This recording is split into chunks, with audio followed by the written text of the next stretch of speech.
I've got a quick tip for you today on how to use the Lee Case Collator.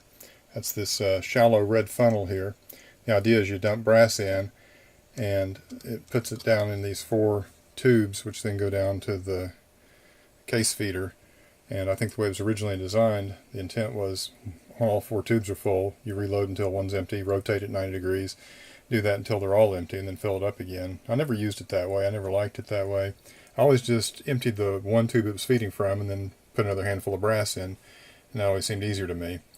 So even then I noticed I was getting about 1 in 20 dropping in the wrong way, which is to say with the case neck down instead of up. And I had to flip them over before allowing them to be inserted into station 1. So and that was with me adding the brass on this side so that they had to go around and drop in. The ones on the side closest where I was adding had an even higher ratio than that.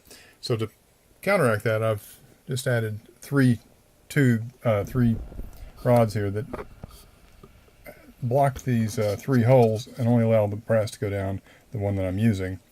And these stick up tall enough that they act as a sort of a case deflector shield. So I always add the brass on this side, and in fact I'll even bias the case collator to this side so they don't immediately fly over and go down upside down. So I'll allow them to pile up on this side, and then I gradually shift it back and swish them around. It works better to swirl them, and they all, by the time they do the roundy round, they drop head down almost every time. So before I was getting about 1 in 20 upside down. After adding the case deflector shield, I'm getting about 1 in 300 that are upside down, which is not very many at all. Makes my reloading a whole lot better. So hopefully this tip will help you. I'll go ahead and demonstrate it. Again, I'm going to add the brass always on the side away from the drop hole and then swirl it around, and then we'll see if any of them drop upside down. I kind of doubt they will drop upside down.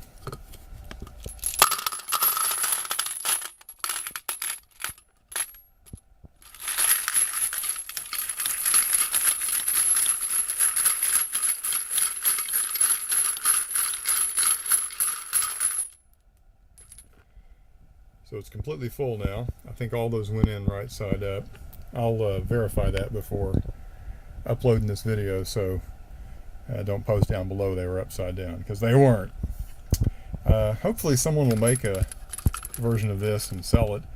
Titan Reloading makes some clever 3D printed little products for the Lee presses, so it'd be pretty simple for them to 3D print something that plugs in here, maybe just blocks these 3 and then has a curved piece of plastic on the top to force the brass to go around.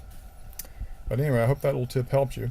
If you want to make your own, by the way, I turned these on my lathe to 0.610 inches in diameter, and you probably could just get 9/16 wooden dowel and cut them 2 or 3 inches long and poke them in there. Anyway, happy reloading.